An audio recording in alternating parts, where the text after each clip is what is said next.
Coach, big opportunity to go win one against Quebec today. What's the plan heading into this one? Well, that's it. I mean, we got actually kind of separated yesterday. We tried to get the players away from the coaches. We're probably about 98 games in now. So we took a little break, even from video, and we'll pound that today.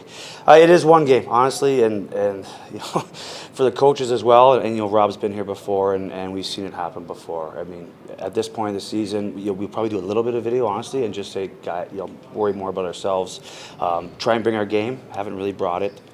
We've managed to, throughout the season, have these dips and come through, and we've never done anything easy, and I think we've probably said that a few times now. So that's our plan. It's what we're going to rely on. It's kind of what we know.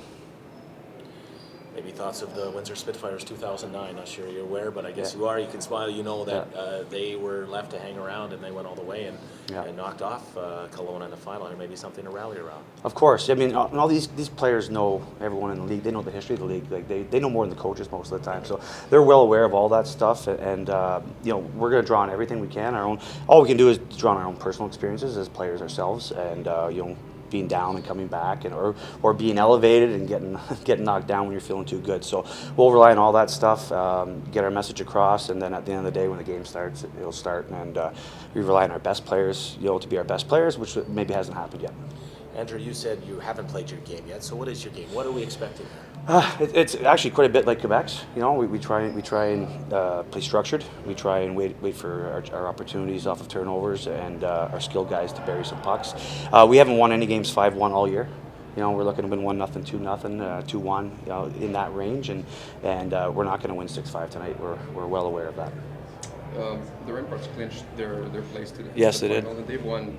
The Quebec League has won 3 times in a row. Yes. Do you think there was anything they're doing good in the queue that makes them so successful this tournament? Well, I really feel that, and we've heard this from other people. You know, we know people in all the leagues as well as coaches, and that they really bring a ton of energy when they come here, and they rally around their province, and they really bring it, and they really look like they play for each other. That team's obviously extremely well coached, and they've been around. That group's been together for a long time. So we're going to try and play the same game as them, but try and win by 1 goal.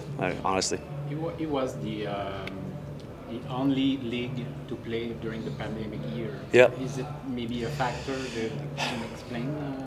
Well, maybe for that age group of player, I'd say, you know, I think the 2004s really had a tough time not coming into our league until they were 17. They missed a full year, and you know, so I thought for sure the first year back, the year before, the 2004s really had a hard time hitting their stride. So you know, we do have a number of 2004s that are on our team, and maybe, you know, every day we're trying to get them to get better every day, you know, as players. So they missed a full year of that, and so maybe they've had to play a little bit of catch up.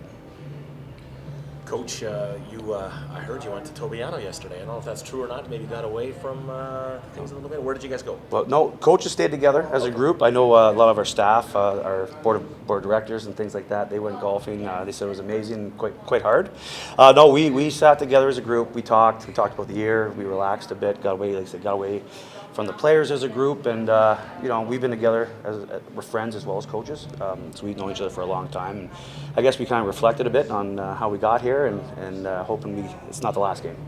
It always seems like teams have a season-long emotional gas tank, and you know, the more times you have to overcome adversity, the more you empty that tank just a little bit more here. So I'll ask you how much less maybe in that emotional tank for the Petes. Yeah, well, that's the question, honestly. I mean, we feel it, and we were sitting on the bench, honestly, against Kamloops, and you know, Rob came down, and we were watching how the game was going and how hard we played against Seattle.